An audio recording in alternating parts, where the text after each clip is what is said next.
Good evening, everybody. My name is Grant Cameron. I'm in Winnipeg, Manitoba, Canada, and I have been looking at the WikiLeaks emails related to John Podesta and UFOs, and I'm going to do a webinar here, which will go at least 60 minutes, probably closer to 90 minutes. As most people know, WikiLeaks released the John Podesta emails. There are about 50,000 emails according to the WikiLeaks people. Anybody who has a question, this is my email address, whitehouseuFO@gmail.com, and I'm willing to take any questions that people have. I've posted a lot of this material on my website, blog site, whitehouseuFO@blogspot.ca, and I've produced probably 15 pages plus on what I'm going to be talking about tonight. And what I'm going to do tonight, I'm going to go through all this, but I'm going to link it, not just the emails. You'll see the emails, but I'm also going to link it to John Podesta's tweets. Because in order to understand what's going on with these emails, you have to understand what's going on in the background and what John Podesta is actually doing. So the first question is, the WikiLeaks, how accurate are they? I've contacted a number of the people who are mentioned in the WikiLeaks, their emails, because in the emails, all of the email addresses are there. I contacted a number of the people. Nobody at all said this was not their email. Everybody said, yes, that was my email. So I'm assuming, based upon what I've seen, that at least the UFO stuff is accurate. It is the actual emails. So they're not faked, but they may not be complete. Whoever hacked these, and we've seen this material. At the very end of the lecture, I'm going to show one particular case where I've been waiting for particular emails to show up that we're pretty sure exist, and they may be the most important emails of them all. John Podesta's emails to Tom DeLonge, which have not appeared yet. So we'll talk about that at the very end, and I'll describe what these emails are and why they may be very important. So we're not too sure that all the emails are there. Some of the emails may have been pulled, but there's a couple that have not appeared that we are expecting answers to emails we already have. Now, I've discussed a lot of this before. I wrote a book called the Clinton UFO Storybook, and a lot of what I'm going to talk about tonight links into that, because in that book I have an entire chapter, and a lot of the book is about John Podesta. And what I say, when you're looking at the Clinton story, John Podesta is a major player in the Clinton story. He was 6.5 years in the Clinton administration. He's been friends with both the Clintons since the early 1990s. And I read an entire chapter in the book, and I call it John Podesta, the Puppet Master. And that's the way you have to look at this, that John Podesta is a political operative. He works behind the scenes. He's like the Wizard of Oz, behind the curtain, pulling the strings. You very rarely see him. You very rarely hear him do an interview, but he's very key in the background. And that's why you have to look at his tweets and see what he's up to. And when you see the tweets combined with the emails, you'll realize a little bit better what's actually going on with the emails. This is a tweet that John put out about a week ago, and this is a tweet to Julian Assange, who is behind the WikiLeaks emails, and he basically says, "I'm still standing, and I'm making risotto." So he's a cook. He's very famous for his cooking. He's also famous for jogging 6 miles every day. And John Podesta, to understand John Podesta, he likes to be in the scrap. He really doesn't really mind the heavy hitting. He realizes that's part of politics. He described to a BBC interview that he and his wife like to go through America on the biggest roller coasters, and they like to sit in the front car, and when it goes over the top and goes down, they like to put their hands up. So he's the type of guy who maybe is not enjoying this, but he realizes this is part of the game, having his emails out there and being leaked. And he basically says, "I'm still standing, you haven't knocked me down yet." John is very interested in aliens. He's very interested in UFOs. Where he got this obsession from, we don't know. He was known as the X-Files man in the Clinton White House. And he's very much into the whole X-Files and the UFO stuff.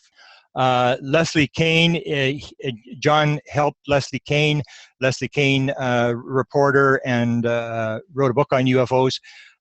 He has cooperated with Leslie Kane. He did a forward to her book, and he also helped her file a Freedom of Information Act request on a crash at Kecksburg, Pennsylvania. This is Stan Gordon, who provided the vast majority, 99% of the material, to Leslie Kane, which they then turned into an FOIA and filed. So John was part of this effort. I was involved a little bit with this because I worked on the Kecksburg crash, but it was basically Stan Gordon who provided the material. So John helped this FOIA, and they forced it into court, and they didn't get what they wanted, but the judge basically pointed out that he believed that there was something really seriously going on and being held back. Also, Stephen Greer claims that he gave a copy of some briefing material to John Podesta's lawyer, and that John Podesta took it to Barack Obama for a briefing type of material. So Podesta has had these interactions with people in the UFO community behind the scenes, and he's worked quietly, and a number of people claim to have had some contact and help from John Podesta. In terms of the emails, this is what we have, and there's one new UFO, so there's about 67, if you search for UFOs, there's about 67 emails that deal with UFOs. There's another one this morning, 24 emails that deal with Tom DeLong, who I'll explain in a minute. There's 27 on extraterrestrial, if you search extraterrestrial.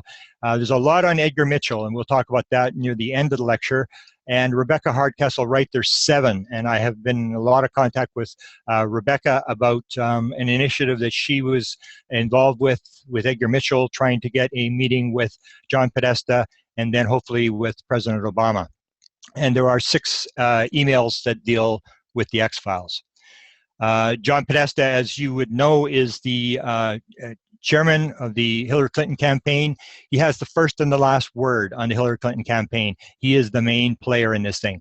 He's a very, very powerful guy. He is probably the most powerful Democrat in the country, and he was the guy who started the Center for American Progress, which is the big Democratic think tank, which provided, at one story I saw, said 40% of all the high-level people in the Barack Obama administration they came out of Podesta's think tank. So Podesta is basically building the government. He has tremendous power, and he is the chairman for the Hillary Clinton campaign, and you'll see that these emails work into the Hillary Clinton campaign. As I said before, he spent 6.5 years with Bill Clinton. He was famous for cleaning up all the Bill Clinton messes, the Monica Lewinsky mess. He wrote a very critical report on Hillary Clinton on the Travelgate thing. Hillary wouldn't talk to him for a number of years, but he's very loyal to the Clintons, and the Clintons are very loyal to him. And he's a straight shooter who will actually walk right up to Bill or Hillary and straight to their face tell them what the problem is and how to correct it. He's not sensitive about people's feelings. He says what he really means, but he's trustworthy. So he's been there, and he also worked with the Obama administration, and we'll get to this in just a second, only for a year. He came in December of 2013, and interestingly, he was known as the X-Files man in the Clinton White House. The day after he came into the Obama administration in December of 2013, Barack Obama was giving awards at the Kennedy Center, and he was giving one to Shirley MacLaine, and that's when he made the Area 51 joke about how when I came in, I didn't know anything about Area 51, and I had to ask Shirley MacLaine. This was the day after he hires Podesta. So Podesta spends only a year with Barack Obama, and but he did set up the Barack Obama administration. So most of the people in the Barack Obama administration were vetted by Podesta and basically hired by John Podesta. So he's a very, very powerful guy inside of Washington. These are the 2, if you look at the emails, you'll see these are John Podesta's 2 assistants, Amelia Fisher and Aaron Sepp. And at least Aaron was not very happy She's got dragged into all these different emails and stuff, and she sort of pointed out, I'm just a, I'm a mother and I have children, and people don't realize what I'm going through. And so these are the two that you'll see answer a lot of John's emails related to the UFOs. They answer a lot of emails on everything else, but these are two of the main assistants, and they are high-level people. I believe Amelia Fisher was assistant to John Podesta when he was at the White House, and they both spent some time at the Center for American Progress. So they're powerful in their own rights. This is a Tom DeLonge. We're going to talk about Tom DeLonge. And Tom DeLonge says to Jimmy Church, he said, I made a phone call, and I had a conversation with the president. We don't know what he talked about, but in one of his tweets, he said, yes, the president and I discussed unidentified aerial phenomena. Terry Mansfield's a very important player when it comes to the emails dealing with Edgar Mitchell. But she starts the emails. There's a couple of emails dealing with UFOs back in 2008 when Barack Obama comes in, when the election is won. But basically, the emails were concerned with all start about this time, the October the 1st, 2014. And this is a Vatican email, and it's sent by Terry Mansfield. And she's writing on behalf of Edgar Mitchell. So you'll see all these emails. I think there's 17, 18 emails from Edgar Mitchell, but none of them are written by Edgar Mitchell. They're written on his behalf. He approves these things, but it's basically Terry Mansfield and Rebecca Hardcastle-Wright who are working for Edgar Mitchell, and they are trying to get a meeting with John Podesta and Edgar Mitchell. And then they're trying to get a meeting with Edgar Mitchell and the President of the United States on UFOs. And this is the email that basically starts it.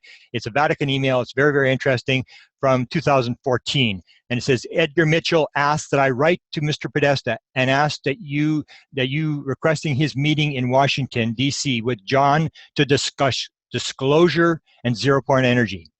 And in the second, and these are my underlined, these are not underlined in the email. This is mine, just highlighting what the important parts are to watch. He said, attending the meeting will be Dr. Mitchell, with Mr. Mitchell, will be the following: Dr. Dan Hill, Catholic philanthropist; Dr. Michael Mansfield, Catholic retired Air Force colonel; and Mrs. Terry Mansfield, Catholic consultant. So they're going to bring these people, and they're going to have this meeting with John Podesta. And John Podesta has a Catholic background. So they say, because of his own background as a Catholic, we feel it is imperative that John be aware of the Vatican's interest in extraterrestrial intelligence and in sustainability for our planet. Now, they mentioned two Vatican people here from the observatory in Arizona. And the interesting part of that, and they talk about how they speak very glowingly of the connection to ETs, and they're not afraid of the subject. And the reason I underlined this is that one of the people, you can hear about this disclosure effort that I'm going to talk about. One of the people that's involved in this disclosure effort, and there's a lot of people, there could be 20 or 30 people, there's a lot of people that are involved in this thing. And one of them actually got an invite to the observatory in Arizona. And I'm not sure whether they were meeting with these two guys, but the people in the observatory in Arizona are very interested in the connection to extraterrestrial intelligence. The connection to the Vatican is also very important because if you remember back in 1977, Danny Sheehan, who was the counsel to the Jesuit headquarters in Washington, D.C., actually wrote a letter to his friend who ran the Vatican Library asking for all the UFO files at the Vatican Library, and was denied access. And then the second letter that he wrote, he was working on a paper that was being produced for President Jimmy Carter on UFOs and extraterrestrial intelligence. The second letter he wrote was on behalf of the President of the United States. We are requesting the files from the Vatican Library on UFOs. And for a second time, he was actually turned down on that request. So the Vatican has had this long sort of tie-in with the presidents. Here's a letter, and everything's going to circle around an email that's done in a tweet that's done in February of 2015. And this is done a month before that tweet, that famous tweet. And this is, again, Terry Mansfield writing to John Podesta. She says, as 2014 unfolds, I understand you are leaving the administration in February. And he does leave the Barack Obama administration on February the 14th, 2015. So Edgar Mitchell, this is being written on behalf of Edgar Mitchell, they already know that Podesta's leaving. It is urgent that we agree on a date and a time to discuss disclosure and zero-point energy at your earliest availability after your departure. Now, there are, as you saw with the October 2014, they tried to set up a meeting with Podesta while he was in the White House. And in the end of the story is, as far as I know, no meeting ever took place, but you will see piles and piles of times are exchanged that this almost took place, that this meeting took place. This wasn't that John was evading the meeting. It's just that Edgar was sick and the meeting never took place. But this is a month before, and they're trying to set up this meeting. And then there's this interesting thing where Edgar Mitchell says, I met with President Obama's Honolulu childhood friend, U.S. Ambassador Pamela Hamamoto, on July the 4th at the U.S. mission in Geneva, when I was able to tell her briefly about zero-point energy. So these emails coming from Edgar Mitchell are actually going to bring her in, and she's going to act as a part of this disclosure effort, that they talked to her about this, and they wanted to bring her into this, this effort to get disclosure from the Barack Obama administration. Again, Terry Mansfield, here's an email after John leaves the White House, or the Barack Obama administration. They now make their pitch again. Now that you are no longer serving in the White House, I write to you and Aaron, who was the assistant to John Podesta, requesting our face-to-face meeting to discuss zero-point energy and disclosure. And you basically see that they're talking about this contiguous universe, which has been a lot of discussion about. But the people like Harry Mansfield and they're sort of, I guess, got overwhelmed by the attention that they've gotten, and they aren't really answering questions. So I did ask, but I think I know what it means, but we'll leave it to them to discuss exactly what that word means. But this was in most of the emails talking about the non-violent contiguous universe, ETIs. This is the crux of the whole lecture. This is John Podesta's famous tweet, which took place on February the 13th, 2015. Everything is explainable when you start looking at John Podesta's tweets, and you start to see how these emails fit in and what happens when these emails are sent. This is one of the most important things that ever happened, and I'll read it, and then I'll sort of explain to you. And when you read a John Podesta tweet or something that he writes, you got to read it about 4 or 5 times, because it means always a lot more than it does on first glance. He said, finally, my biggest failure of 2014. You have to remember, he was only in the Barack Obama administration for 2014, plus a month on either side of it, the entire career. So he's saying my entire time of 2014, once again, not securing the disclosure of the UFO files. Now, what's important here is he said once again, which means he tried it with Obama. He couldn't do it. But once again, he tried it with Bill Clinton. He tried to get Bill to disclose. And he said, now again, I tried it with Obama. He's laying the record out. I tried with Obama. I couldn't get disclosure. And then he copies Marie Dowd. You see at the bottom, New York Times Dowd. And I didn't really realize this until Steve Bassett and I talked about this, and he mentioned that Marie Dowd had been copied on the email, on the tweet. I had no idea for almost a year why Marie Dowd had been copied, because she's with the New York Times. The New York Times is not noted as a pro-UFO newspaper. And what we found out later was that Marie Dowd had actually written an article in 1997 after the U.S. Air Force. Bill Clinton forced a review of the Roswell crash, and there was 2 reports done, one in 1995, one in 1997. The second one in 1997 basically said that we were dropping crash test dummies in 1953, and that's why people misunderstood that they thought they saw gray 4-foot aliens in 1947. And Marie Dowd actually writes an article in the opinion page at the New York Times and said, this is the stupidest thing I've ever heard in my life. This actually indicates that this is for real, that Roswell's for real. This is the stupidest thing I've ever heard. And that's why John Podesta copies Marie Dowd, because Marie Dowd is pro-UFO. She's buying this thing. And even though the New York Times is not doing articles, one of their main reporters is in John Podesta's camp. And we didn't realize this for a whole year, why he'd copied Marie Dowd. Now you know. So Steve and I talked about this, and we both realized that this was a significant event. There was an article done that talked about this, and Steve had the same opinion I had. This is a Washington Post article, and Steve said, you don't just send that out. It means something, and that's important. John Podesta does not tweet very much. He only tweets at occasional times, and when he tweets, it means something. And then this was not a random thing that John just decided to do. This was the beginning, and you'll see, this was the beginning of a plan by John Podesta to get some sort of UFO disclosure. This is Steve talking about his encounter with John Podesta. He said, I've corresponded with Podesta for 10 years, and I've never gotten a response. Bassett told the NBC News. There's like a chess game going on between the Paradigm Research Group and the Clinton team. And we see, once John does this tweet, we start to see these emails appear. And one of them is, of course, from Steve Bassett. And Steve Bassett simply writes after the tweet, he said, isn't it time for you and I to have a private, off-the-record meeting? And he doesn't get a reply. But he basically says to John, I know what you're doing, and it's time that you and I sit and talk about disclosure. John doesn't reply. Later in the year, in 2015, John actually writes about the Clintons, and he would turn out to be right. He said, whatever the future holds for Mrs. Clinton, at this time, she very much needs a major change of subject. The media is very close to breaking the Clinton-ET connection wide open. With that in mind, the equation would seem simple.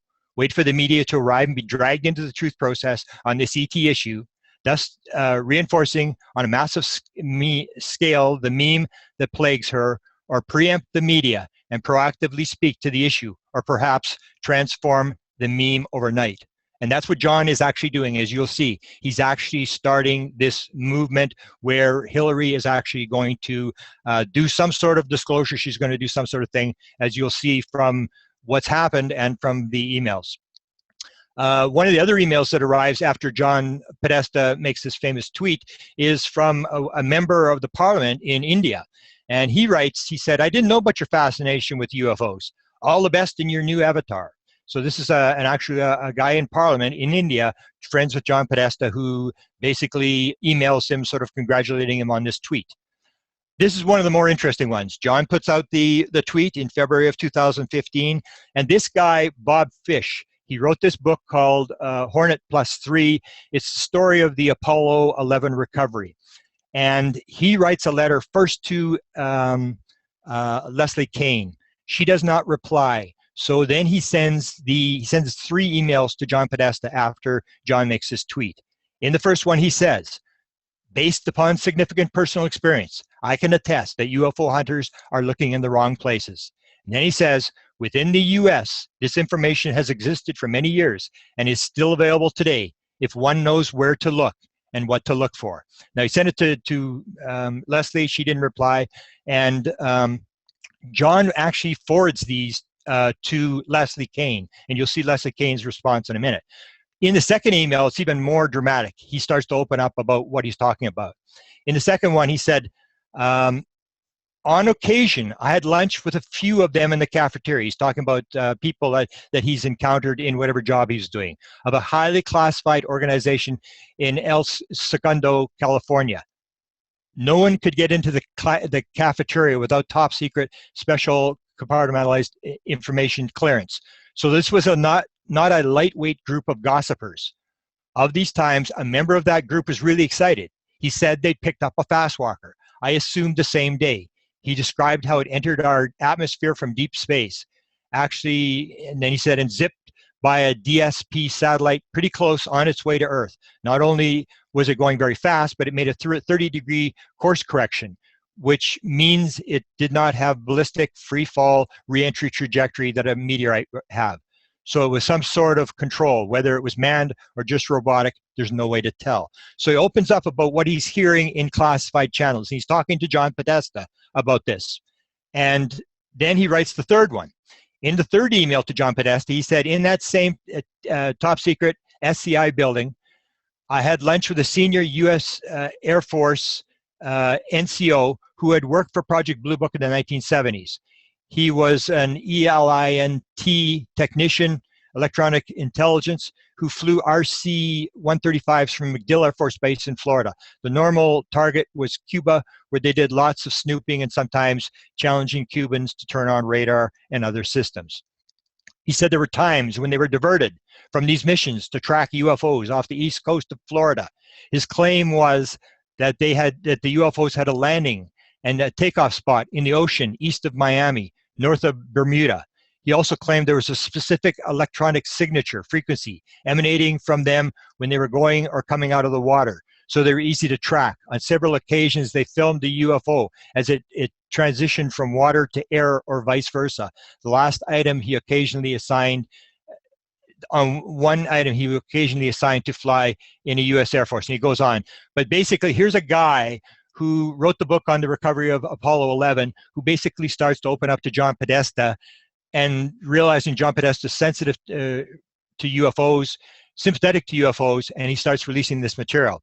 Now, John forwards it to Leslie Kane, and in the email, at the bottom, you'll see John Podesta writes, "For your eyes." He sends it to Leslie Kane, and Leslie Kane replies immediately. She doesn't reply to him, but she replies to John immediately. And what Leslie Kane says to John Podesta is another confirmation of yet more documents kept secret from the public. This knowledge belongs to the people under the law. We can get the ball rolling during this transition period, because John has just left the Obama administration. Perhaps a quiet meeting with the right people before your next assignment, question mark. I already have a perfect briefing package and a highly qualified staffer ready to go. The timing seems ideal. Now, we have not seen a reply back from John Podesta.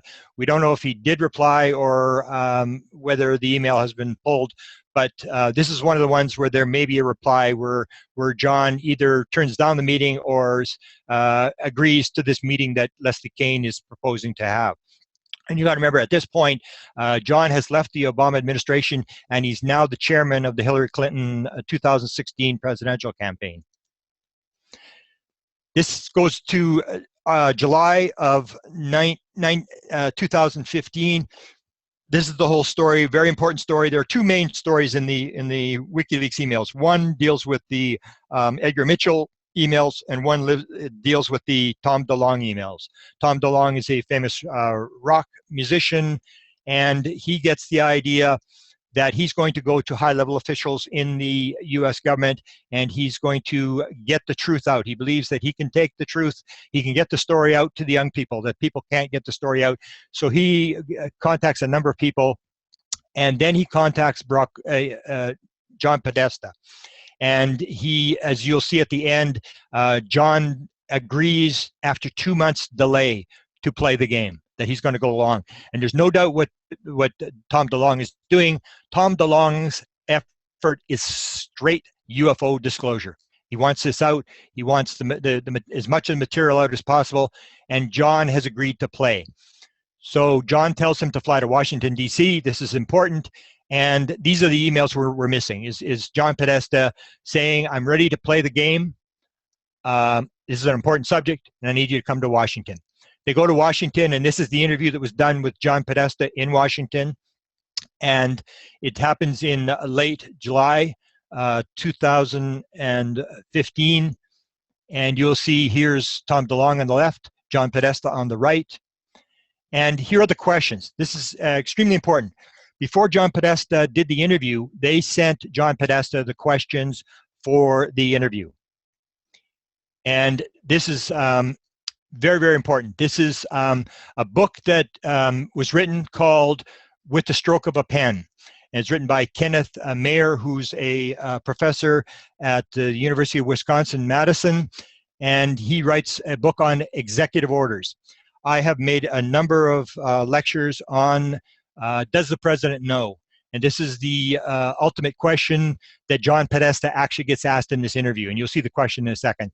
But when I lecture on it, I say there are 5 constitutional reasons to know that the president of the United States is running the cover-up. There is no evil cabal. There's no Wizard of Oz. There is no David Rockefeller and his buddies from Europe running the show. The president is running the entire cover-up.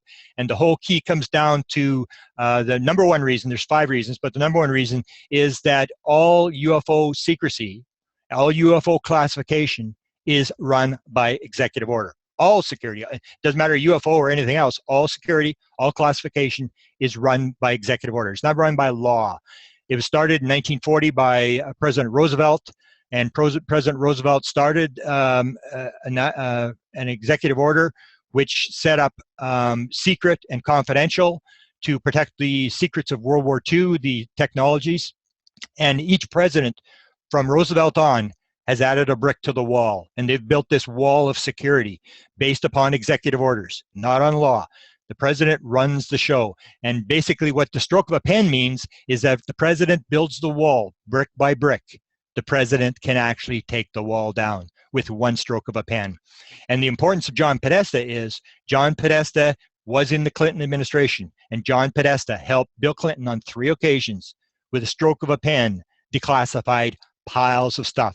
1994, with a stroke of a pen, one executive order, Bill Clinton declassified 15% of all the material in the National Archives. He just said all World War II records are declassified, and it was all declassified.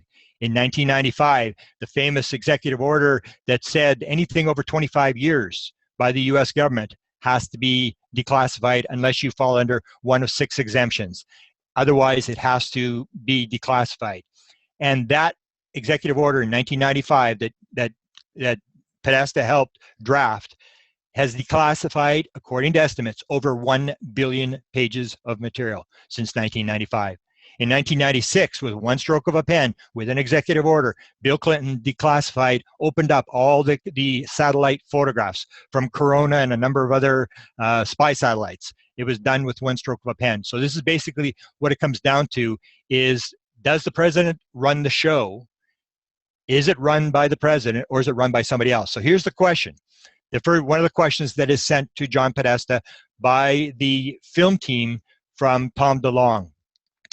Kenneth Mayer, the guy who writes the book, said, "What is especially striking about debates over classification and secrecy is that the presidents have asserted almost complete control over the institutions and processes that produce and protect secret information.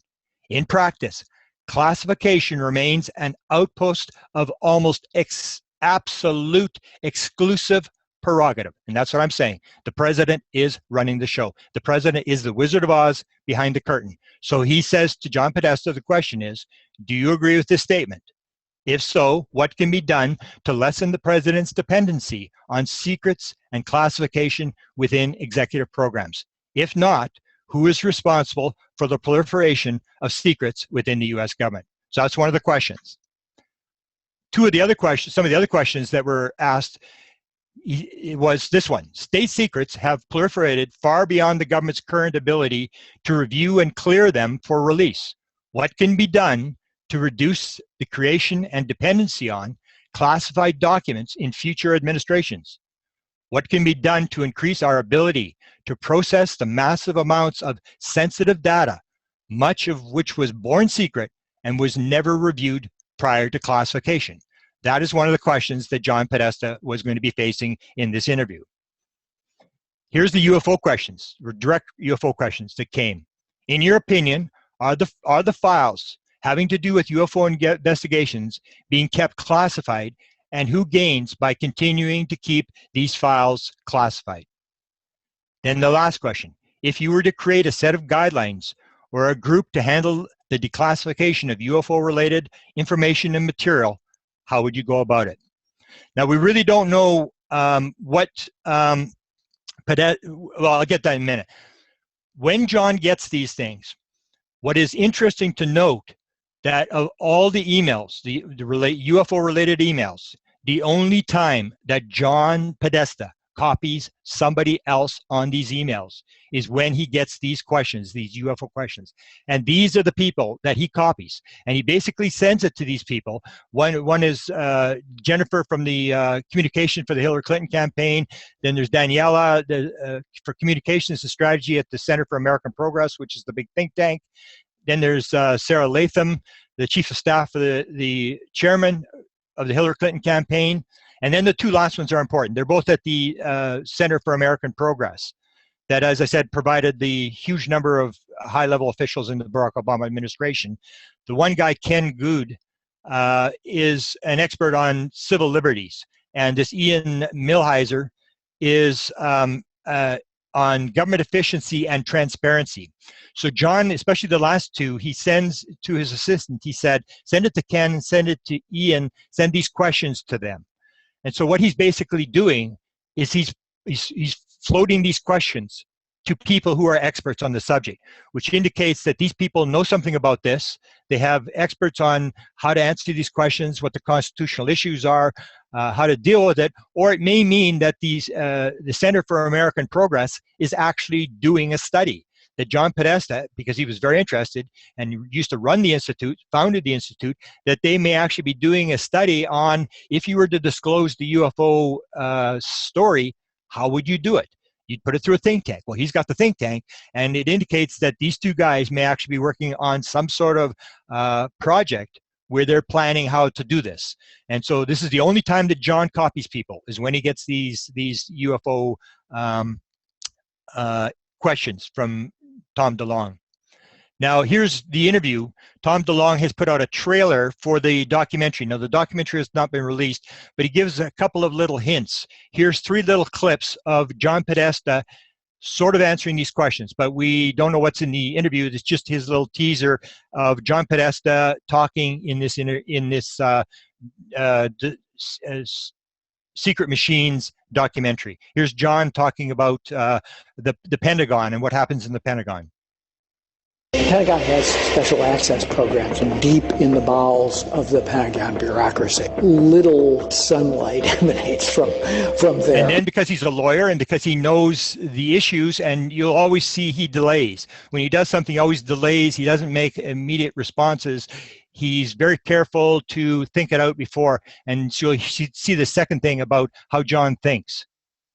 You have to start by knowing what's the right question. What's the right question? So you think about it before you do it, and analyze the problem and make sure you know what it is you're actually trying to answer. And here's the third one where he talks about the Pentagon budget. The Pentagon has a $600 billion budget. It's hard to keep track of everything. So it'll be interesting to see Tom DeLonge's documentary when it comes out, and what John said in length. This is just a little teaser that he puts out, sort of advertising this documentary. Now, after the documentary filming was done in Washington in July of 2015, Tom DeLonge writes an email on August the 1st, and he says, and he's talking to Aaron, the assistant, and he said, John mentioned he wanted to know more about my continued effort with my sensitive meetings on my project. Now, the project is clearly UFO disclosure. He has these people who we'll identify in a second.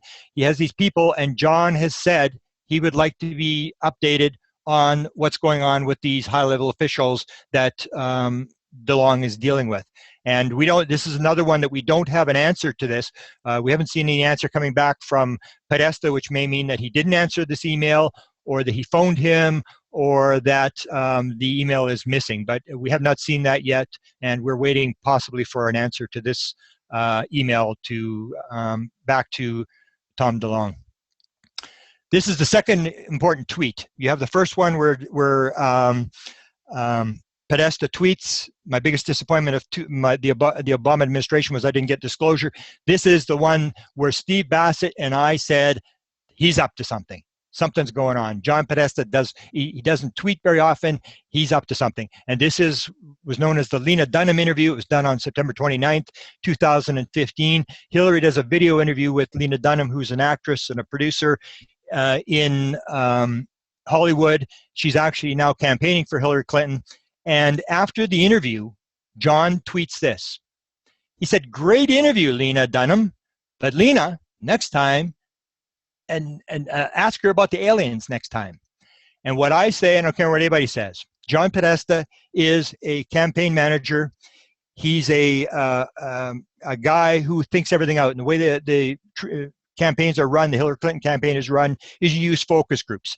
And every issue you have, you put it in front of the focus group and you watch the monitor. And if the focus group thinks it's a bad idea, you don't talk about it. If the focus group thinks it's a good idea, you talk about it, which means he put this in front of a focus group. He put the idea about ETs, about what extraterrestrials, about disclosure, and it came out okay. John Podesta would never have done this tweet if it had been a negative issue. Because if Hillary had suddenly dropped 20 points in the polls, John Podesta, who spent his entire life building an institute and thinking things through, would have gone down in history as the stupidest man that ever lived, that he ruined the Hillary Clinton campaign by bringing up aliens. So he had to have known that this was going to not backfire on Hillary. And that's exactly what's happened. Donald Trump has not picked it up. Bernie Sanders did not pick it up. Nobody has really attacked her. It has gotten fairly good coverage, even from the media. It wasn't like Dennis Kucinich in 2008, where once he said he'd seen a UFO, his campaign was over. He was always known as the crazy guy who saw the UFO. But in this situation, John sets this up. And the other thing that it's important to realize is that John is the one setting it up. And what happens is Hillary has never brought up the subject, ever. She's answered the question 3 times on this campaign, twice in the 2008 campaign, she's answered the UFO question. She has never brought it up. And that seems to be part of the plan, that she can only answer questions, she cannot bring up the subject. But she's very open. And every time, the 5 times that I know that she's been asked the UFO question, she's been very open. She's talked about the Rockefeller Initiative. She's talked about different stuff. She has not evaded the subject. She's just not been asked very much. So John sets this up, and it's John setting it up. So every time it comes up, Hillary will say, I'm doing this for John. So the onus falls on John. It's not Hillary Clinton thinking this up. This is John Podesta's issue, and the weight is off Hillary Clinton from talking about it. And she said, I'm just in favor of open government. I'm doing this for John. So John takes the heat for the UFO thing, and he's the guy that sets this thing up. And this is a very important tweet, and a lot of emails start right after this. But when Steve Bassett and I talked about this, we knew for sure he's doing something. There's no way when you're running a campaign, you want someone to talk about aliens unless you want to use this. There's something going on. So you remember, this is September 29th when John Podesta puts this tweet out. Remember the date, September 29th, he puts out the tweet. Now he starts getting emails again. Now this is Jim. He's one of the top lobbyists in Washington, D.C. He's a lobbyist that helps the president move stuff through Congress. And he basically writes John after he sees this tweet. He says, you are now legitimately famous. One of my favorite programs on 116 quoted you as trying to get to the bottom of UFO reports, but that the CIA had frozen out the Clinton administration. That's dramatic. But John Podesta's response is even more dramatic. This is what John Podesta says. Remember, this is after the tweet. This is what John Podesta says. More to come. He's basically, again, warning, more to come. He's thinking something's going, and he's planning something. So September 29th, they do the Lena Dunham interview, and Hillary goes on the Kimmel show on November the 5th. So this is almost like 6 weeks later, and they're expecting the UFO question. This is shown, is one of the most important emails. It is shown that they are actually expecting her to get the UFO question. He doesn't ask the question. He doesn't ask the question. The clip that has become famous, which I'm going to show in a minute, was actually done in March of 2016. So she has to wait 5 months for him to ask the question. Now, in this, what you have is she's waiting for the question. She doesn't get the question. And you have this Christina. Now, Christina is a special aide to the Clinton administration. She's the woman who actually remade Michelle Obama. After the Obamas took the White House, Michelle didn't have a very good reputation, and she cleaned up her image. She created Michelle Obama's image, and so they brought her in to do the same thing with Hillary Clinton, to recreate Hillary Clinton, to give her a positive image in the media. And so this is what she writes. She's writing to John Podesta an email, and she's talking about the night before. This is on November the 6th email. She's talking about the night before, November the 5th, and she's talking about Hillary being on the show. She was charming, got lots of laughs, and worked in a lot of message. And it's important to realize this part of a lot of message is that there's a memo that actually from the Clinton campaign, which shows that the Clinton campaign used soft shows like Oprah, Ellen, Kimmel to get important policy issues out, that this was part of what they were doing. So she got in a lot of message, including climate change. He didn't end up asking her about UFOs, exclamation mark. She was very disappointed. She practiced UAPs for 5 minutes beforehand. Now, when you see the clip, we're going to show the clip again. Now you got to remember to see the clip and realize that Hillary Clinton has practiced this. If you remember when she was practicing for the Donald Trump debates, John Podesta would stand on a chair and he would yell and scream at her and accuse her of different things. And they tried to rattle her for 7 hours a day. She would practice. That's how Hillary Clinton does it. She practices the answers. And so she was expecting the UFO answer. And so she doesn't get it till March. But when you see the clip from Hillary Clinton and realize that she's actually practiced the answer, then it becomes very, very important, because what happens is in that interview, she gets asked what I call the $64,000 question. And you'll see this. And the $64,000 question was asked of Bill Clinton. And he said to Bill Clinton, when he was on the Kimmel show, he said, okay, if I was the president, I would run out and I would, if I got sworn in, I'd be heading to the White House to see what the UFOs.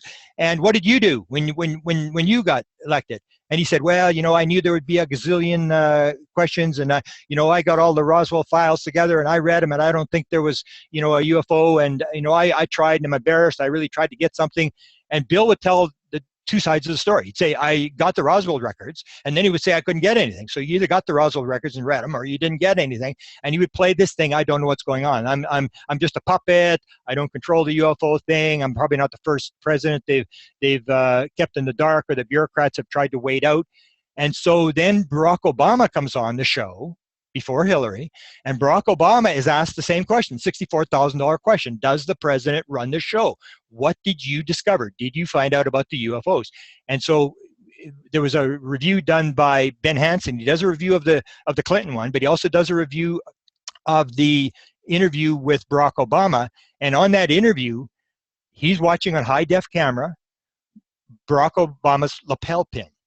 And when he's asked that question, when you went to the White House, what did you do? At that point, Barack Obama is breathing 42 times a minute. He's hyperventilating. He's petrified. And there's a guy that's been in office for like 6 or 7 years already, and he's petrified at this question. And he says, I can't reveal anything, which is Barack Obama. Barack Obama has never denied the thing. He's just walked around the question. He's made jokes out of it, but he's never lied. Bill Clinton just seems to, say, no, it didn't happen. Barack Obama doesn't deny that he knows what's going on. He just says, I can't reveal anything. So now we're going to show the Hillary Clinton clip and take a look at how confident she is. When she gets asked a $64,000 question, they say, I had your husband on here, Bill Clinton, and he said he couldn't find anything. So what about you? Take a look at how confident she is. She's practiced, and remember, she has practiced the answer as to what she's going to say, and she really delivers it with a lot of confidence. Now here's, again, this is orchestrated. There's an email today. If you look at the WikiLeaks today and you search George Knapp, you'll see an email that appears on WikiLeaks today where George Knapp asks Tom DeLonge, the musician, to introduce him, try to get him a contact with John Podesta. Now, John Podesta, as I said, he says, I like to be part of the cult of non-personality. He doesn't want to be in the camera. He doesn't want to talk. He likes to be behind the curtain and pull the strings. And so he does this interview with KLS-TV. KLS-TV in Las Vegas is, of course, famous for breaking the Area 51 story. George Knapp breaks the Area 51 story. So this is just before the Nevada caucus thing goes on, and he does this interview with the station, and he puts out a message.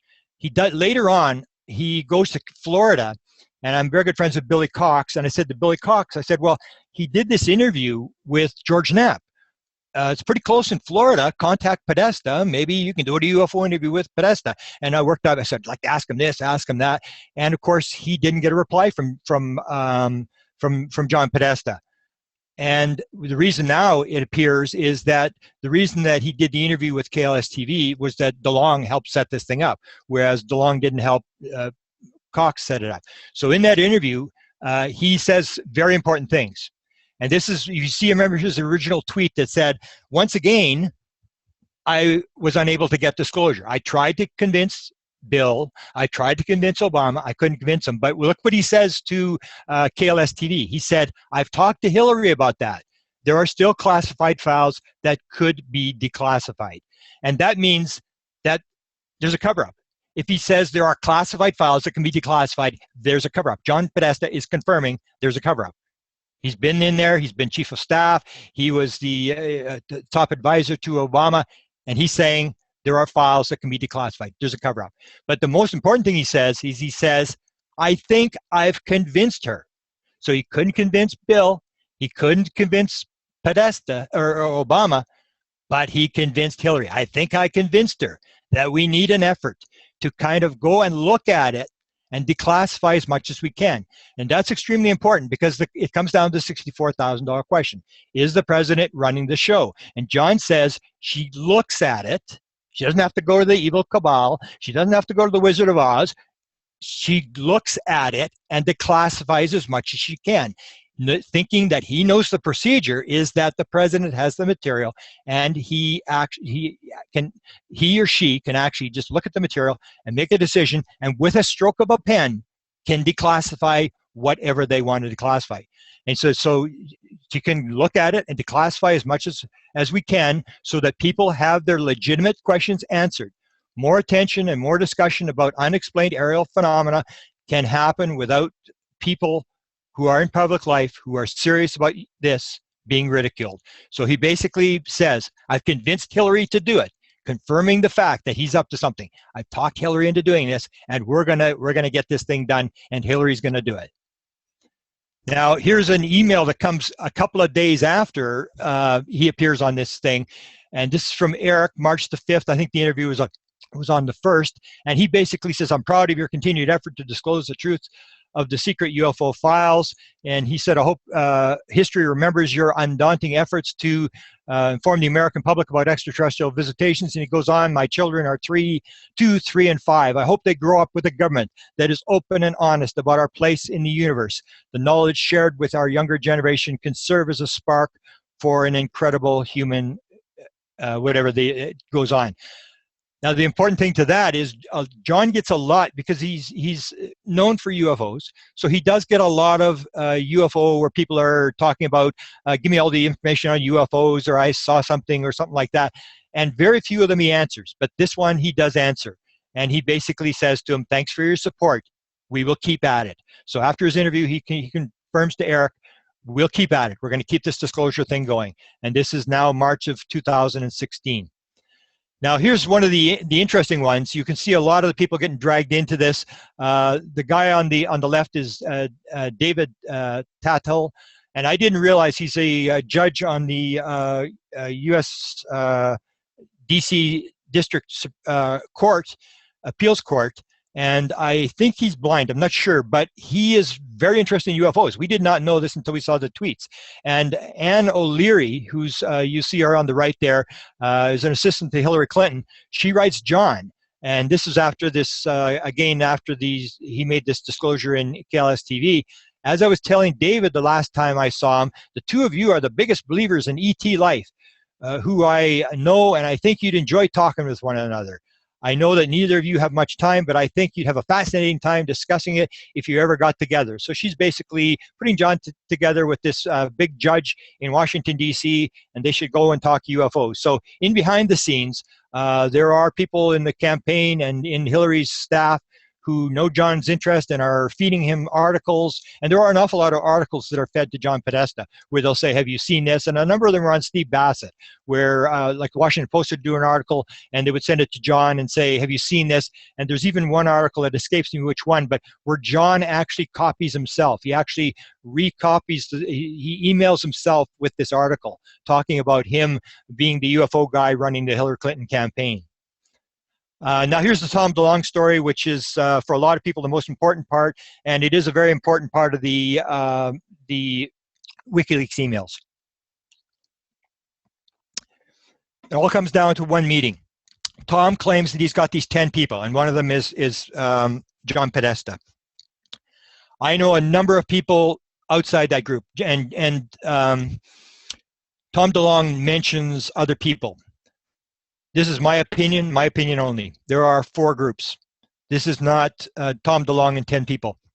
This is a whole group of people who have been marshaled together by a civilian, I believe, in Washington, D.C. John Podesta is playing part. That's why when he was first contacted and given the sales pitch by Tom DeLonge, he said to Tom DeLonge, he said, he didn't say anything. He just said, okay, I'm kind of busy. Call me back in a couple of months. And Tom figured he was totally wasting his time. So he didn't phone John back. And that's when he said, John, after 2 months, he said suddenly there was a flurry of emails in his box, and these are the emails we're waiting for. There was a flurry of emails in my box that said, I'm willing to play the game. I can't remember what the exact wording was. I'm ready to play the game. I'm ready to be involved, something like that. This is of tremendous significance, and I need you to come to Washington. And those are the emails we're waiting for. And it all builds. He does the interview with John in July, and it all builds up to a point in January where he's going to bring in some of his 10 military people. So he has these military people, and there's one email I haven't shown where Tom DeLonge lists all the Hollywood people that are involved. He mentions at one point that he's going to try to bring Steven Spielberg to John Podesta for this meeting in January. It doesn't happen, but he's dealing with a guy out of DreamWorks, Spielberg's group. So you have a media group. You have a military group, and we're going to name some of the military people, and they're mentioned in this coming slides by DeLonge's emails. Then there's a scientific group, and these are the people, from what I've learned, are the people that I've been chasing around for 20 years. These are what are called the Avery. They were involved in the 1970s with Robert Emmenegger when they did a documentary in 1970 to get out the UFO information in an indirect way. Bob Emmenegger did a documentary called UFOs Past, Present, and Future, which then became a documentary, UFOs That Has Begun, in 1979. And they released a lot of material in that documentary. And these Avery guys, who are intelligence people, scientific people, intelligence people, who have had some encounter with the UFO phenomena in their career and are very interested in it, and have grouped together with other people who are interested, who have clearances, and they have this little private email chatter that goes on. And at one point, I was part of knowing some of these people, who they were. And I talk about them in a book called UFOs, Area 51 and Government Informants. I name a lot of these people, and I believe, personally, I believe that a lot of these people are back involved. They were also involved with John Alexander in the 1980s in a group that John Alexander had, which became known as the UFO Working Group, and also became involved with Bob Bigelow, and Bob Bigelow hired a bunch of consultants to inform about UFOs. A lot of these Avery guys, high-level intelligence, military, not military, mostly intelligence, scientific people, were brought on and were paid as advisors to Bob Bigelow. And now it appears, and I think DeLonge probably contacted these people, and these people are very interested. They're not bad guys in the government. They're just guys who are very interested in the phenomena, and they are also part of this, I believe, part of this game. And then there is the civilian group. There's 2 people that I know in Washington, and there's also John Podesta and probably other people. So there's actually 4 groups. And as I said, there's probably 20 or 30 people that are involved in whatever this thing that's unraveling here is happening. It's not just Tom DeLonge and his 10 people. The importance of the email is that a lot of Tom DeLonge's people actually get exposed. We now know who they are. A lot of people doubted that he had these people. We now know these people existed, and they appear at this meeting. This meeting is set up by, you'll see DeLonge Podesta meeting. The location is a Google Hangout. When? It's January 25th, 2016, a critically important day. It was 10:30 a.m. and it actually changes to 12:30 to 1:30. Organizer of the meeting, and this meeting is on UFO disclosure. This is Tom DeLonge's baby. This is getting disclosure, a plan that he has to get disclosure. John Podesta has agreed to play a game. The organizer of this meeting on UFO disclosure is John Podesta. Now, here are the attendees. And this is from an email that was sent by Milia Fisher, who was the assistant to John Podesta.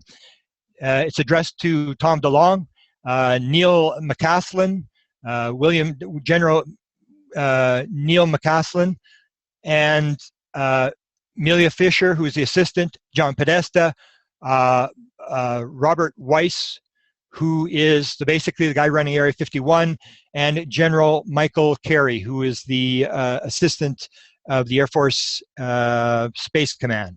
So these guys are all invited to the meeting, and if you see the write-up by Rolling Stone magazine, they sort of try to evade the implications of this meeting by saying, well, we don't really know if they showed up. Believe me, they showed up. Here's, I'll show you in a minute some of the emails that show that these guys actually did show up. Here's Neil McCaslin, who ran the lab at Wright-Patterson Air Force Base for 2 years, where it is rumored the Roswell material went. And according to DeLong, McCaslin is the main guy who's helping him set up this group of disclosure-type people to get a message across through Tom DeLong to the American people, and he's one of the people that's coming to this meeting. He's coming because you can see that he actually sends an email to Podesta's assistant. He said, regret my confusion, but I'm looking to clarify the time. Is it 10:30 Eastern time, or has it been converted to Mountain Standard Time from my reception? So he's basically coming because he's trying to get what's the exact time of the meeting. And we also know in the afternoon, after the meeting takes place, Tom DeLong writes an email to John Podesta in which he says which is McCaslin, mentioned he's a skeptic. He's not. I've been working for him for 4 months. Now, it appears that during this Google Hangout meeting, McCaslin played like he's a skeptic. Oh, I don't really know what's going on or whatever. And so Tom DeLong says, I just got done giving a 4-hour presentation on the entire project a few weeks ago. Trust me, the advice is already happening on how to do all this. He just has to say that out loud. He has to sort of deny in the meeting to John Podesta that he's skeptical about this thing. He has to say that out loud, but he is very, very aware. As he was in charge of all the stuff, when Roswell crashed, they shipped it to the laboratory at Wright-Patterson Air Force Base. General McCaslin was in charge of that exact lab up to a couple of years ago. And if you check his bio, that's exactly true. McCaslin did run this lab at Wright-Patterson. And here's DeLong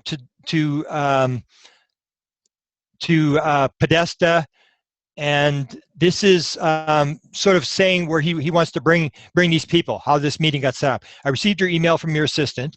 From time to time, I would like to get you information that is not appropriate for others to see. And here is one of those times. The ranking general, which is McCaslin, on my committee, has some ideas for a memo. So he is going to actually quote McCaslin on disclosure. And he's going to quote McCaslin saying what the White House has to do disclosure. Here's what you've got to do. General's thoughts. I was thinking a bit more about what the White House memo should say. And this is on UFO disclosure. This is a major general in the U.S. Air Force saying, I was thinking a bit more about what the White House should say. Something like these points to all federal agencies in light of the president's policy on STEM, on science, technology, engineering, and math. Some background on your project. The administration should encourage a favorable public affairs position by all agencies. Appoint NASA. And I'm pretty sure, I think I know who some of the people are. Part of the people that are part of this disclosure thing are in NASA. And he says you have to appoint NASA to lead because this is their job jar. And if no agency is appointed on this UFO disclosure thing, it will simply note and be filed and nothing will get done. So he's saying you have to appoint somebody, and I'm advising the White House appoint NASA to run this UFO disclosure thing. And to coordinate all this material with the DOD, Director of National Intelligence, and National Oceanographic and Administration, and some other major players. So here's a general actually in an email to John Podesta, basically saying what the government should do, plans. Now here's Michael Carey, who was the Assistant Space Command in Colorado, and he accepted the invitation. So he was at the meeting. No matter what Rolling Stone magazine said, he attended this meeting. Robert Weiss was also at the meeting. And Robert Weiss, this is very interesting, it's very sort of funny because John Podesta was known as the X-Files man in the Clinton administration. And in a number of articles are written about him, he talked about the fact that in the outside office to his office in the White House, he had all the X-Files paraphernalia all over the tables and stuff like that. So he was known as the X-Files man, and Bill and Hillary Clinton, when he had his 50th birthday, had an X-Files birthday party for John Podesta at the White House. John Podesta would say in one interview, he said, every time X-Files was on, didn't matter what was going on, I went home and watched the X-Files. And that at one point, he actually phoned Area 51 to see what was going on with UFOs. And so now we have a situation where exactly the opposite happens. Robert Weiss, who's the head of Lockheed Skunk Works, that runs the always rumored to run the back engineering UFO stuff, actually contacts Podesta. So it was Podesta contacting Area 51, and now many years later, the Area 51 guy is actually phoning Podesta. He's actually contacting Podesta. And this comes in an email a month after this Google Hangout meeting oh, here's him talking. Here's I had the rare opportunity to present my ideas to an executive with the Department of Defense who worked in special access programs in an area called Watertown, also known as Area 51. That meeting led to multiple clandestine encounters across the United States, from desert airports to vacant buildings deep within Washington, D.C. So he's saying that Robert Weiss was the guy that he originally started. He made a contact to Robert Weiss. Robert Weiss agreed to play the game, and he basically helped sent him to a guy who I know who it is in Washington, D.C., and it unfolded from there. He had these different people. So Robert Weiss attends the meeting, the Google Hangout meeting on UFO disclosure, and a month later, Tom DeLonge writes an email, February 26th, to John Podesta, and he says, Mr. Podesta, Mr. Weiss from Lockheed Skunk Works has just emailed me asking if there are any updates. So we have a meeting on January the 25th, and it appears that John Podesta has agreed to do something or look up something. And here now you have the head of Lockheed Skunk Works emailing to ask John Podesta, are there any updates on the January the 25th meeting? So Tom DeLonge says, I'm not expecting much, but if there's anything, I can tell him and the general, McCaslin, however small, I would like to respectfully pass it along. Sorry again for adding another email to your long list of other important emails that already exist. So here you have the head of Lockheed Skunk Works contacting John Podesta for an update on this UFO disclosure. So there's something happening. There's some sort of program that John says, whatever he said, wait, I've got to see how this thing's going to unravel. We'll get back to you. And Weiss actually says, what's the deal? What's going on? Because he wants to know what he's supposed to be doing. Then DeLonge to Podesta. This is the day after. He says, I'm after the Google Hangout meeting, I'm honored to be able to work with you on this with important men like yourself, get some sleep on the campaign trail.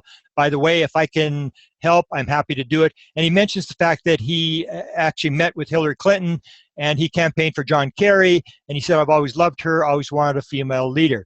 And later on, you actually have emails with John Podesta, contacting the former campaign manager for Barack Obama, Axelrod, and making this thing, can we use him? And John Podesta says, yeah, I think you could probably use him for something on the campaign trail.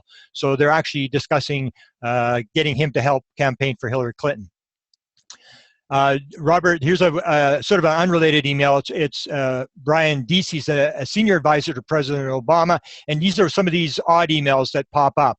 He's doing some tweeting, and he does a tweet, and one of the emails that goes back to John Podesta is somebody who's reading the tweets, and it's one of the, I think it's one of the secretaries or the assistants says, mysterious was goal number 3. And this is Deese, I think it's in the Washington Post. He's writing these articles. The article isn't about extraterrestrial life, but I thought this phrasing implied the topic without leaning too hard into it, as if one of Podesta's top people is getting indirect messages on ETs through stuff going through the Washington Post. Now we get to the Edgar Mitchell emails, and the end of the Edgar Mitchell emails are that all these emails are approved by Edgar Mitchell, but they're not written by Edgar Mitchell. They're written by other people. And here's some of them. Here's Rebecca Hardcastle Wright, who's beside Edgar Mitchell, and Terry Mansfield beside her. And these are the two main people who are trying to get a meeting with Edgar Mitchell, with John Podesta, and then with President Obama. And there's an important email that relates to that and how the process works. This is January 14th. This is before Obama leaves the White House, or no, this is a year before. And when he first comes into the Barack Obama administration, they're trying to get a meeting with him. Congratulations on your recent appointment as counselor to President Obama. Now within the Obama administration, you are in a unique position to address disclosure of the extraterrestrial presence in a manner that promotes science, technology, peace. The end of the story is, it doesn't appear they got a meeting. But they were trying to set this meeting up immediately when John Podesta took his position with the Barack Obama administration. And what you'll see in these 17 emails is repeated letter after letter as John moves through these different jobs, trying to get this meeting. And a number of times they were setting up appointments, and then Edgar Mitchell couldn't make it. But they were trying to set it up, and eventually Edgar Mitchell died, and I don't believe the meeting ever took place. This is Rebecca Hardcastle, and she sends her book on exoconsciousness to John Podesta. She said, John, I trust you enjoyed reading exoconsciousness. And she said, would you like to go for lunch? I feel our conversation would be enlightening for both of us, an opportunity to share. She does a lot of emailing to John Podesta. She lives in Washington, D.C. Here's one. This is the very important email. This is Aaron Sepp, who's replying to Rebecca Wright, and she said, received. Thanks, Rebecca. Sorry for the delay. It's been a heck of a month. Now, here's the important part. She said, what happened was they wanted John to come, or to Edgar Mitchell to come in the middle of August 2014. And so Rebecca sends an email and says, he can't make it. Can we do a three-way Skype with me, Rebecca, John Podesta, and Edgar Mitchell? So this is the reply to that request, where Aaron says John would likely take this meeting alone. And that means him and Edgar Mitchell. You're not allowed in the meeting.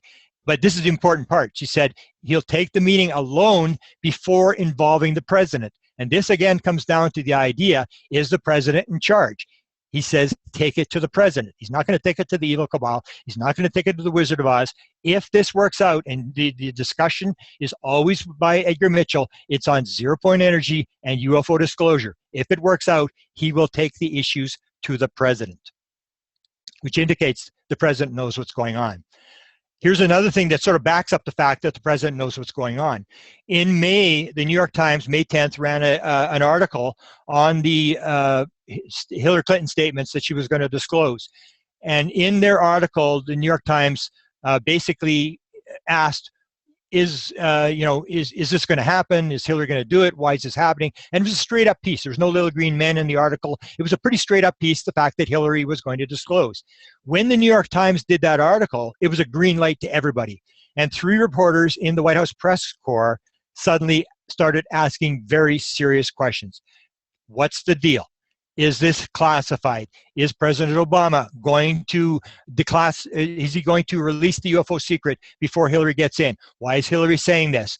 And the press secretary, Ernest, actually gets by it because he doesn't have a clearance. He said, I don't have a tab in my briefing book for that. I don't have the clearance. But he says, I know that he, talking about Obama, has jokingly, publicly before, that one of the advantages of the presidency is having access to that kind of information. I don't know if he availed himself of that opportunity. And then he says, but you should ask him. It'll be interesting. And he basically says, I don't have the clearance, but the president does. You should ask him. He throws the president under the bus. You ask the president. It'll be interesting.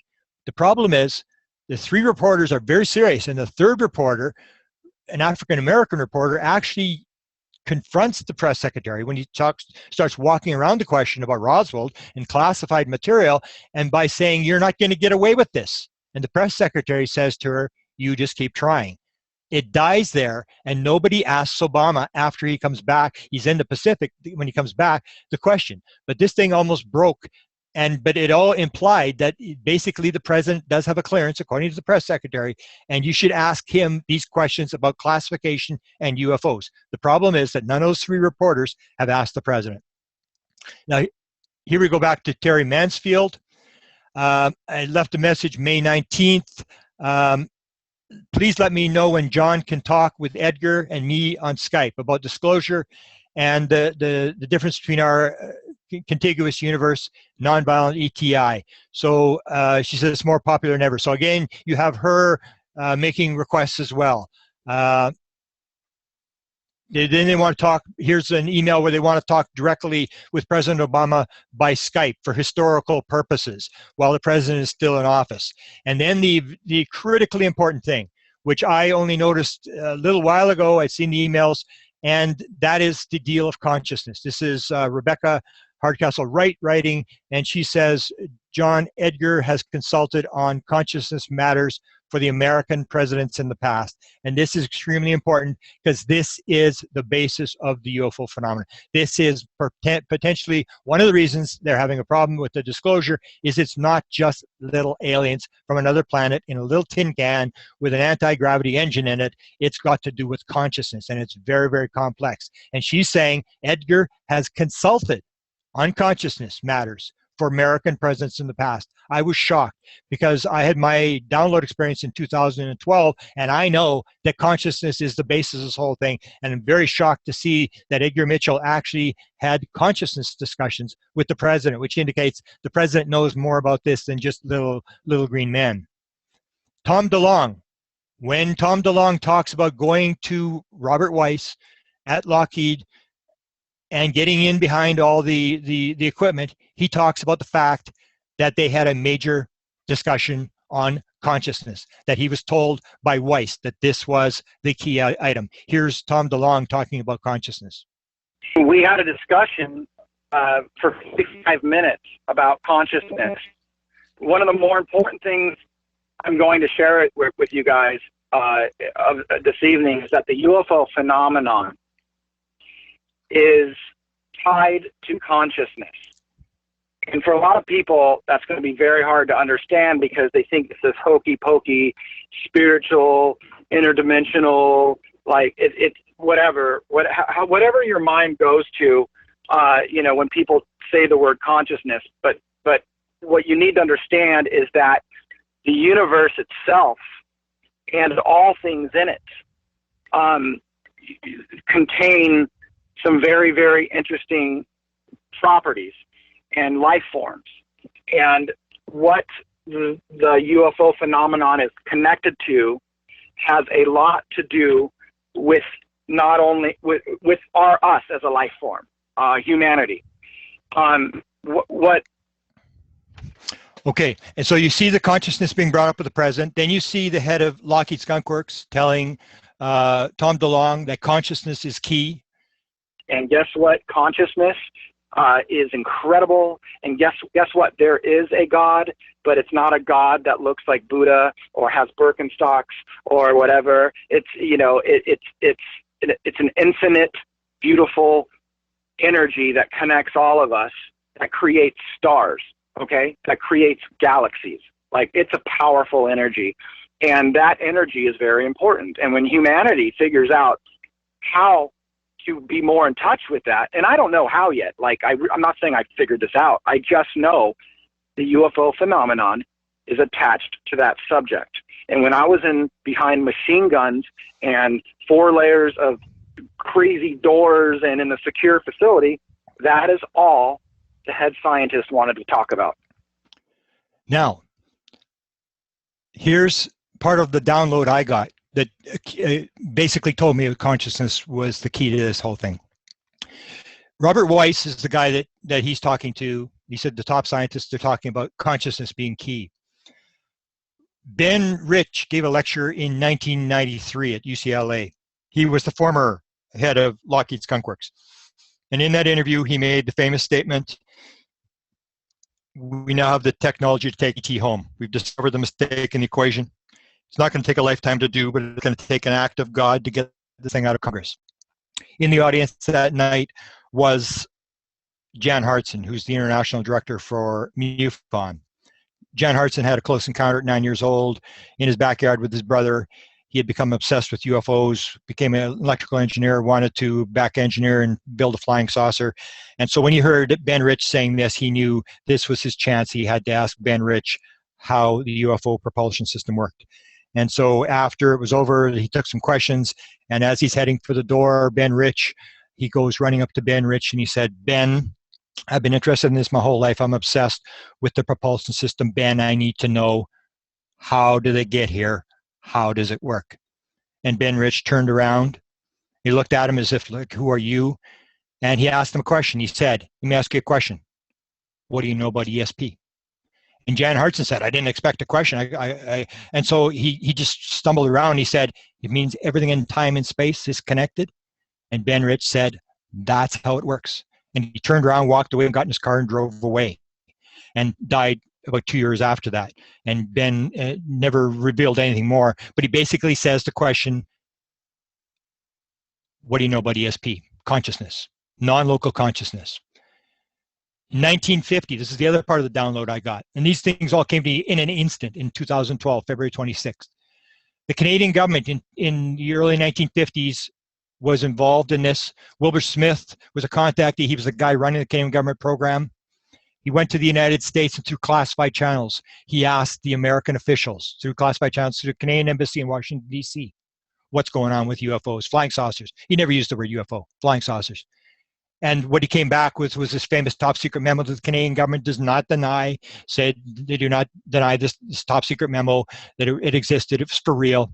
Said the matter is the most highly classified subject in the United States, rated higher than the H-bomb, which wouldn't be detonated until 2 years after this. This was written in November of 1950.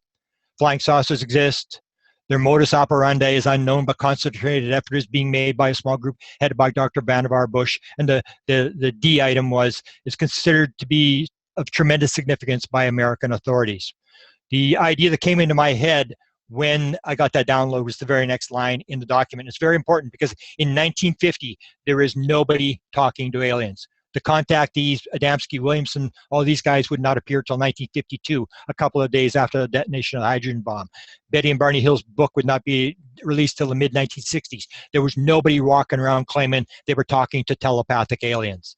But in the very next line, 1950, Canadian government top secret memo, it said, and this popped into my head, I was further informed that the United States authorities are investigating along a number of lines which might possibly be related to the saucers, such as mental phenomena. And I gather they are not doing too well, since they indicated if Canada's working on anything in geomagnetics, they would welcome a discussion with suitably accredited Canadians. So the Canadians were told by American officials through classified channels, through the Canadian Embassy, that mental phenomena was part of the UFO phenomena long before anybody talked to an alien. How did they know the mental phenomena was part of the UFO phenomena? Just things flying around in the sky. Possibly because in 1947, when Roswell was recovered, there was 3 dead aliens and 1 live alien. And that live alien, according to the witnesses that have come forward now, said the alien was talking in their heads. And that's why they knew mental phenomena was part of it. So you have Ben Rich saying mental phenomena is part of this thing. Then you have Wilbur Smith in Canada in 1950 saying mental phenomena.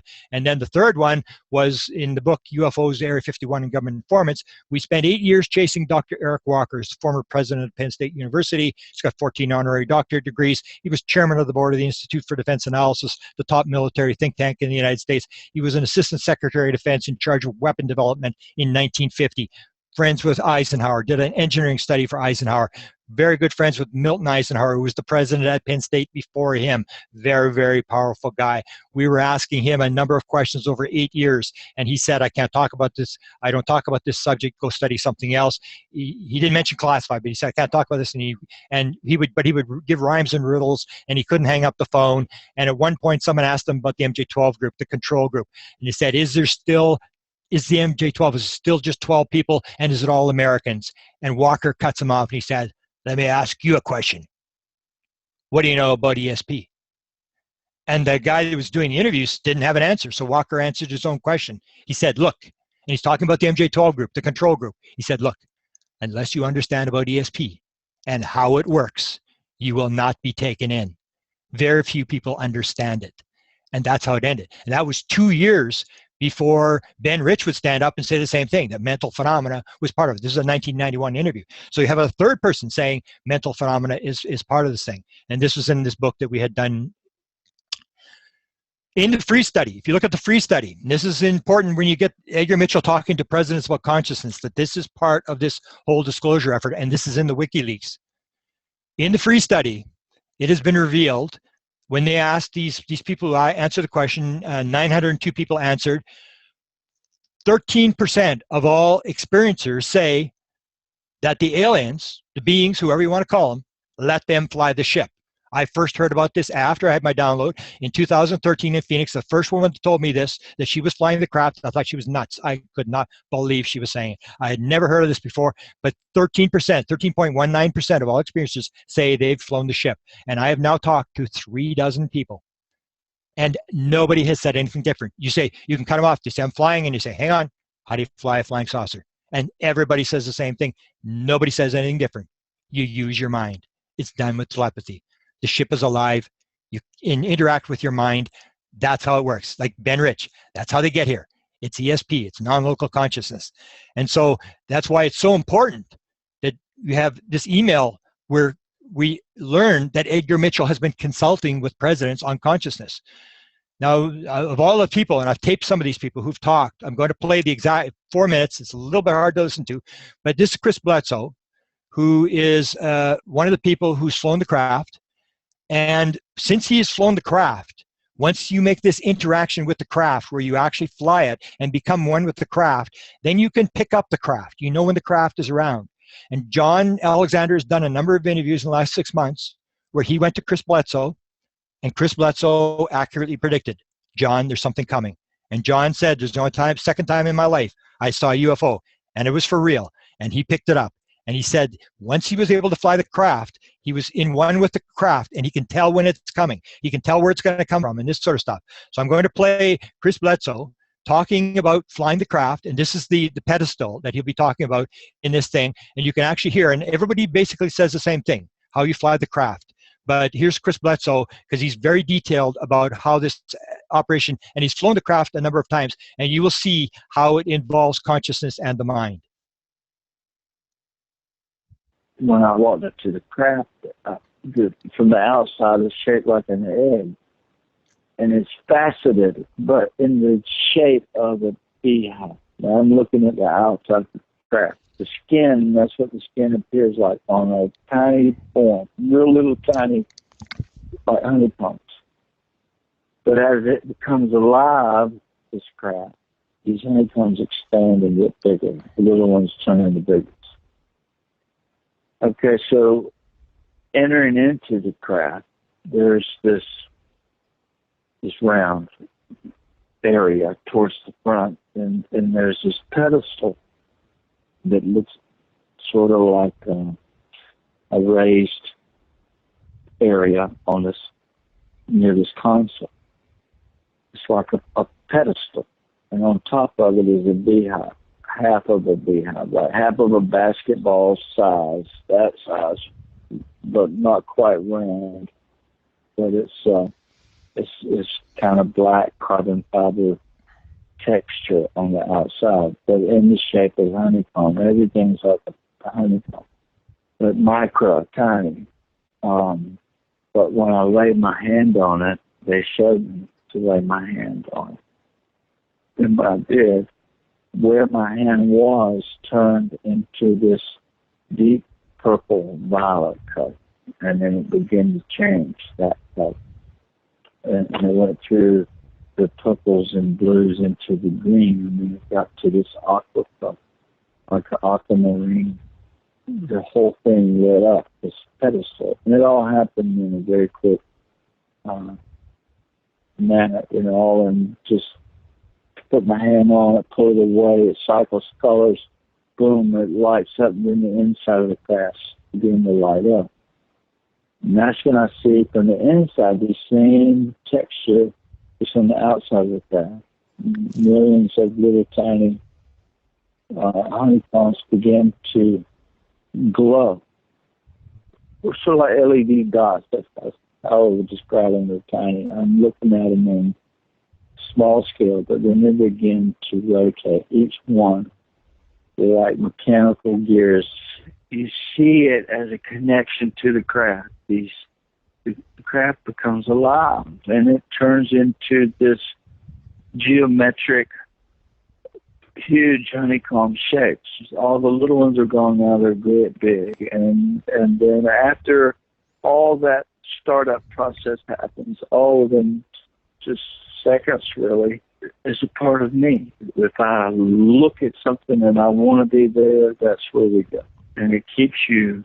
And then it leads you, it guides you, it's with you.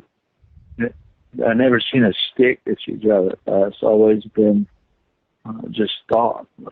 And I had the greatest time going down the river, just shouting. I can see sitting cross-legged on the floor, looking through the front of the craft, and it's clear as glass.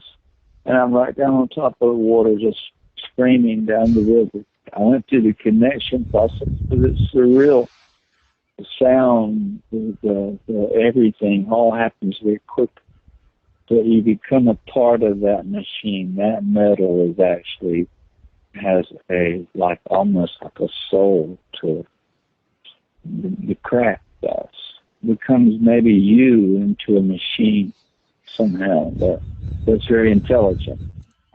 So now we'll end it by describing the fact that there are still some emails we're looking for, and the main ones that we are looking for are the response when Tom DeLonge, and I had there is an actual audio, but I didn't have time to pull the audio, where he actually describes this process where he contacts John Podesta, and John Podesta comes back to him 2 months later when he doesn't realize that John's going to have anything to do with it. And I think what happened was John had to check, who's this DeLonge guy?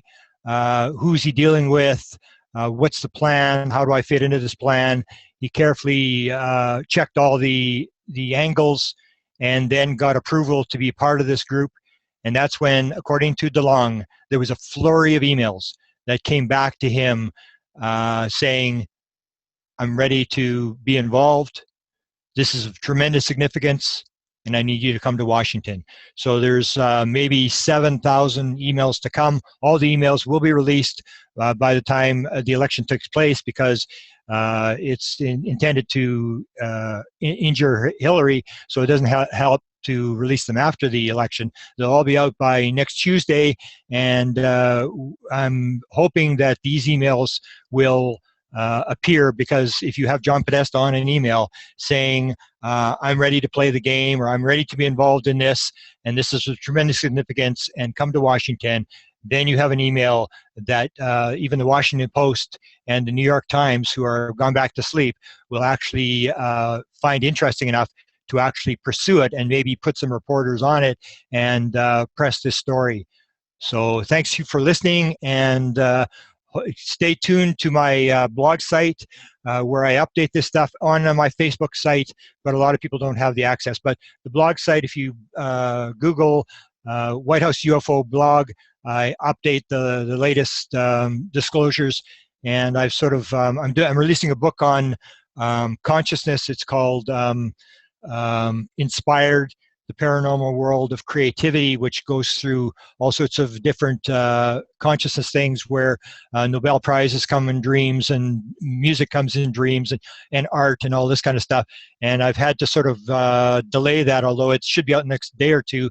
But I spend most of my time, didn't want to get back into Hillary Clinton and politics and all this kind of stuff, but I sort of got dragged back in to this whole thing by Hillary Clinton saying in 2007 to Damon Steer, when he asked her about the thing in 2007, said, "Oh yeah, I'm interested. I want to get this out.